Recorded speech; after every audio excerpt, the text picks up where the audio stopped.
Hey everybody, this is the Mage of Ancients, and I'm here with another weekly vlog. Before we get to today's topic, I do want to give a shout out to Joseph Trevino. Fun fact, he is also my very first featured follower of the day. If you guys have been following my videos, then you probably know that feature. Anyway, he left a comment on my Meta After YCS Atlanta vlog, where he talked about what cards should be hit on the next ban list. So here's what he had to say. He said that he likes his diverse format. Yeah, don't we all? He thinks that hitting Electromite just makes it unfair for every other Pendulum deck out there. Also claiming to be a Trickstar player, he says that reincarnation is not the issue, but rather Light Stage, Licorice, and Candina. I guess you guys can not. You guys already know what these do. Light Stage searches out Trickstar monsters. Candina searches out. You guys already know what these do. Light Stage searches out Trickstar monsters. Candina searches out Trickstar cards, and Licorice has that bounce effect where you can just special summon a Licorice from your hand by returning one Trickstar monster you control back to your graveyard. Actually, to your hand, sorry. So yeah, thank you so much, Joseph, for that comment on that video. If you guys want to be featured in my next weekly vlog, then be sure to leave your thoughts on today's video down in the comments below. But with that being said, let's get on to today's topic. So for today's weekly vlog, I'm going to talk about why I'm excited for Legendary Collection Kaiba. This is something we definitely need to talk about because before the leak that the Ghost Girls were going to get reprinted in Legendary Collection Kaiba, the set costed your typical $30 per box. But after the hand traps were being announced as being reprinted in the Legendary Collection Kaiba, then I guess you could say that the price for each box of Kaiba has skyrocketed. That shouldn't be a surprise because you're paying for the possibility of getting at least one Ash Blossom in the box that you're getting. Last time I checked online for pre-orders of Legendary Collection Kaiba, each box costs like 45 to 50 bucks. Like I said, you're paying for that possibility of getting an Ash Blossom. But there have also been some speculations that some of these cards are going to get short printed, particularly Ash Blossom. Long story short, Konami has announced online that these cards in Legendary Collection Kaiba are not going to get short printed. But then very soon after, they decided to retract that statement. And now we're just left with the possibility that these cards are indeed going to get short printed. If you ask me, I'm not too worried because you can't really expect these very good meta cards to be that easy to get. So that makes people wonder if Legendary Collection Kaiba really is good for investing in.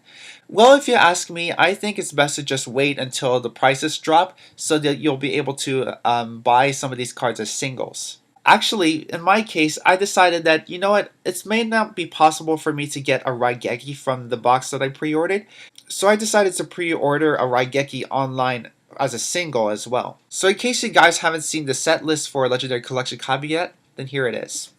So we're going to go over it right now. Of course, you're going to have Blue Eyes White Dragon. I think there's going to be like 4 different artworks to pull from this from this set. And of course you have some vintage cards like Legion, Force Raider, Judgeman, the XYZ pieces. These are all going to be ultra rare. What's surprising to me is that they decided to reprint Blue Eyes Shining Dragon as a secret rare and not Alternative White Dragon and Chaos Max Dragon. I mentioned this in my previous weekly vlog where I talk about reprints that I would like to see in Legendary Collection Kaiba. I feel like that not reprinting Alternative White Dragon and Chaos Max Dragon were missed opportunities for those cards to be a bit more accessible for budget players in particular. We also have Kaiba Man because, of course, Kaiba. And we also have the White Stone of Legend and the White Stone of Ancients reprinted as secret rares. Sure, we've seen these reprints so many times already, like in the Megatins and the, I think, Legendary Dex 2. I think that's what the set is called. Either way, I think these stones are going to look really cool as secret rares.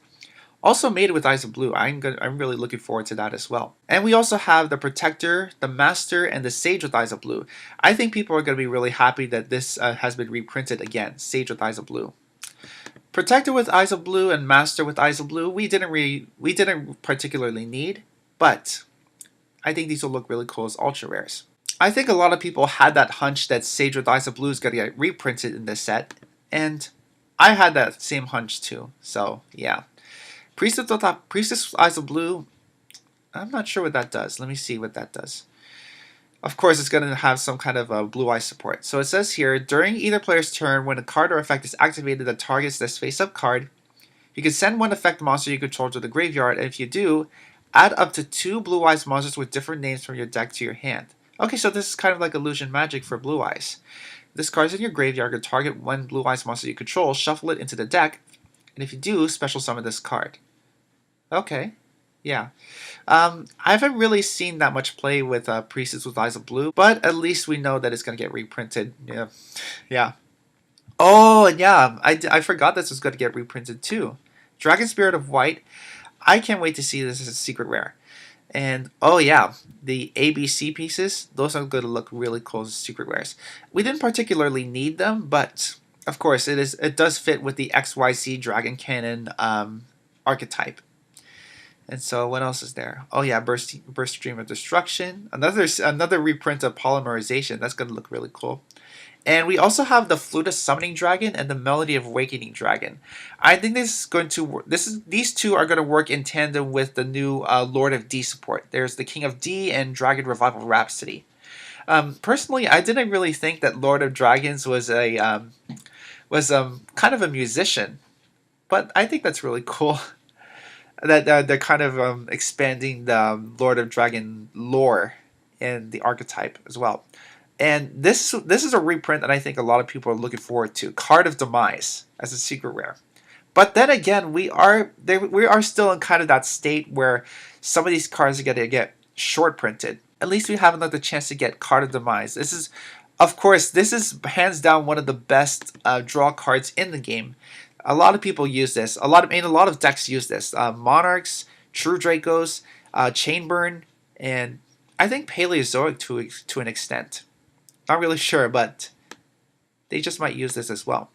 And let's see what else is there. Oh, Silver's Cry. I also called this one Silver's Cry because, of course, it supports dragon archetypes. Mausoleum of White we didn't really need, but at least we're getting it.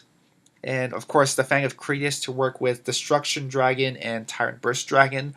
All of those other fusions as well. Lullaby of Obedience. I think this is a very underrated card. You can pay 1,000 life points and then call the name of any monster, I think, in your opponent's deck. And if it's there, then you add it to your hand. This could actually be good if you don't have any Ashen Blossoms or any of those other hand traps, but your opponent does. Then it's possible that you can use this card to just call it, and then you can add that card to your hand. Oh yeah, and the viruses have also been reprinted. Full Force Virus. I think this was a Raging Tempest card before, and got a kind of a rarity downgrade. So it says here, tribute 1 Dark Monster with 2,000 or more defense. Check your opponent's hand, all monsters they control, and all cards they draw. Until the end of their third turn after this card's activation, destroy all those monsters with 1,500 or less defense. Yeah. So I guess you could say this is kind of like Crush Card Virus. And Ring of Destruction, of course, because there's also going to be Loop of Destruction in this set as well. Mirror Force Dragon, Mirror Force for Mirror Force Dragon, and Blue Eyes Ultimate Dragon and Blue Eyes Twin Burst Dragon. Again, I think this was a missed opportunity for Neal Blue Eyes Ultimate Dragon as well. And oh yeah, ABC Dragon Buster is here as well. And Cretius Fusion Monsters. Dragon Master Knight, that's going to look really cool. There are a lot of course, there are going to be a lot of cards in here that are more, that lean more towards the nostalgic route. And that's fine with me. I can't wait to see all these retro cards in a higher rarity. Dark Arm Dragon, Ancient Fairy Dragon, and Beals. These two cards I think a lot of people are looking forward to as well. We haven't had a reprint of Ancient Fairy Dragon since Legendary Collection 5Ds. And I don't remember what set of Beelza came from, but again, people are going to look forward to this reprint. Yeah, and I might look forward to it as well. I may not be playing Pendulum Magicians right now, but I like that. I like the fact that these two cards are going to get reprinted. Dragon Ravine. I mentioned this as an honorable mention in my reprints for Legendary Collection Kaiba vlog. I didn't at the time. I expected Dragon Ravine to just be a super rare, but It wasn't until one YouTuber commented on that video saying that it's actually ultra rares and secret rares in the set, and no super rares. So this is gonna be surprising. If I pull Dragon Fiend as a secret rare from my box, then that's going to be a real treat. Return of the Dragon Lords was actually the #1 reprint that I wanted to see in Legendary Collection Kaiba. I wanted this reprint because I am building a Buster Blader / Blue Eyes build, and I can't wait to get this. No telling if this card is going to affect the overall market price of Return of the Dragon Lords. If it's going to reduce the market price from like 10 to 12 bucks down to I don't know, somewhere below 10 bucks, but only time will tell. Dragon Shrine, that's going to look really cool. And here we go. These are the reprints that a lot of people are looking forward to the most in Legendary Collection Kaiba. Droll and Lockbird, Ghost Ogre and Snow Rabbit, Ghost Reaper and Winter Cherries, and Ash Blossom and Joy Spring. All as ultra rares. There has been some speculation that maybe, you know what, these are going to be reprinted, and then on the next ban list, these are going to get banned or limited or something. I'm not too worried, but at least we're getting that possibility of pulling these very cool cards. DD Crow, also a very good reprint. It's still, I guess you could say it's still kind of viable. We may not have Spiral Quick Fix at 3 or 2 anymore. Who knows? We just might see this card rise back up to its former glory again. Like when Spirals were still like the best deck in the format. Number S39, Utopia the Lightning, as a secret rare. It may not be the low rarity. Reprint that we wanted, but again, just like Ash Blossom, at least we get the possibility of pulling Utopia the Lightning. Raigeki was actually my number 5 pick for a reprint in this set. And as an ultra rare, I'm actually pretty pleased. There are also some other reprints that we weren't really expecting. Terraforming is going to get reprinted. Double Summon is going to get reprinted. Let's just enjoy it while we can. Double Summon. This has seen some bit of hype lately after Quick Fix and Drone were limited, I think. Yeah, this is kind of spiked up in value. But at least we get another chance of Double Summon as well. The Monarch Stormfire, the Monarch Stormforth, we weren't really expecting, but yeah, I don't see why not. Fiendish Chain, Parrot Dragon, Parrot Dragon, and along with Lejin and Vorse Raider. I really didn't think that they were very necessary in this set. We've already seen the Hand Traps and Card of Demise and Ancient Fury Dragon and Beelze getting announced as reprints, and yeah, the rest of these cards are like normal monsters like Parrot Dragon and Mikazu Kino Yaiba, just fillers. We also have Delinquent Duo for GOAT players, and oh yeah, and these are like the anti Dark Hole, anti Monster Reborn, and anti Raigeki trap cards. Each of these cards are at 1 right now. Dark Hole, Monster Reborn, and Raigeki. So we don't really see. I don't think there really is a reason as to why we should reprint these cards.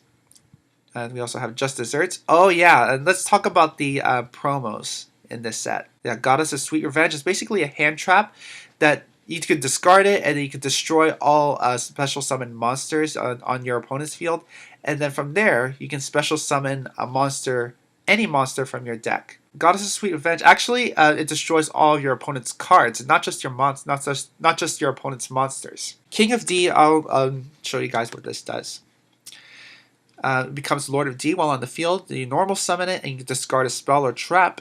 Add 1 Flute of Summoning Dragon, Melody of Awakening Dragon, or Dragon Revival Rhapsody from your deck to your hand. Flute of Summoning Dragon, you guys know what it does. If you control Lord of D, then you can special summon 2 dragons from your hand.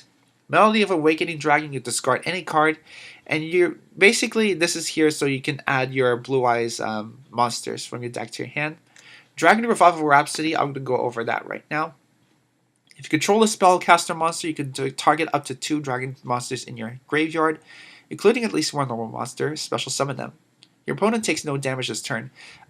This may be the case, but at least we're able to special summon some high power monsters. Sorry. So what do I think of this set overall? Well, one thing's for sure, this is going to be a very nostalgic set. And again, I think it's fine that we are investing in the possibility of pulling these really cool cards like Card of Demise and Ash and those other Ghost Girl hand traps. We just might see some play of the promo cards for Lord of D. Oh yeah, and I forgot. This is kind of like another take on Gyotaku Mekanamo. I forgot the name right now, but it pretty much looks like that normal monster that I was trying to pronounce, and yeah, we're also getting some cool reprints of the ABC pieces. So that should be fun to look forward to. So yeah, this was a very condensed vlog, guys. I want to thank you guys so much for watching. Be sure to leave your thoughts down in the comments below on what you think of Legendary Collection Kaiba and what cards you are looking forward to the most. For me, it's it's Raigeki. Yeah, that's the reprint that I'm looking forward to the most. So if you guys enjoyed this video and you want to help support the channel, then be sure to hit that like button. Comment below with what other Yu-Gi-Oh videos you guys would like to see. And of course, be sure to subscribe and hit that bell icon so you'll be the first to know on when I upload new Yu-Gi-Oh videos. Thanks for tuning in, everybody, and I'll see you next time.